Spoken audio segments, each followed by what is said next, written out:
இரண்டாவது உலக மகா யுத்தத்தின் பொழுது ஜப்பான் நாட்டிற்குள் அமெரிக்க ராணுவம் புகுந்து ஒரு குறிப்பிட்ட வீட்டில் 16 வயது நிரம்பிய வாலிபன் அவன் சொன்ன ஒரு காரியத்தை பத்திரிகையில் எழுதியிருந்தார்கள். அவன் குடும்பத்தில் ஒரு தாய், அவனுக்கு ஒரு அண்ணன், அவனுக்கு ஒரு தங்கை. இந்த அமெரிக்க ராணுவம் நமது தீவுக்குள் புகுந்தார். நமக்கு என்னென்ன உபத்திரவங்கள் வருமோ தெரியவில்லை. ஆகவே ஒன்று செய்வோம், அந்த உபத்திரவங்களை அவர்கள் காணும் முன்பதாகவே அவர்களை கொன்று போடுவோம் என்ற முடிவுக்கு வந்தார்கள். 2 சகோதரர்களும் தங்கள் கைகளில் ஏராளமான கற்களை எடுத்துக்கொண்டார்.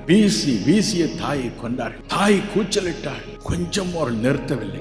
சொந்த சகோதரியை தூக்கி வளர்த்து கொஞ்சிய தம்பியை கயிற்றினால் கழுத்தை இறுக்கி இருவரையும் கொண்டார். காரணம், அமெரிக்க ராணுவத்தினால் உபத்திரம் வரும் என்ற ஒரு பயம். வரும் என்பதாகவே பயம். சொந்த தாயை, சொந்த தம்பியை, சொந்த தங்கையை கொல்லும்படி இந்த வாலிபனையும் அவனுடைய அண்ணனையும் தூண்டியது. உபத்திரவம் ஞானியையும் பைத்தியவனாக மாற்றிவிடும். இரண்டாவது உலக மகா யுத்தத்தின் பொழுது ஜப்பான் நாட்டிற்குள் அமெரிக்க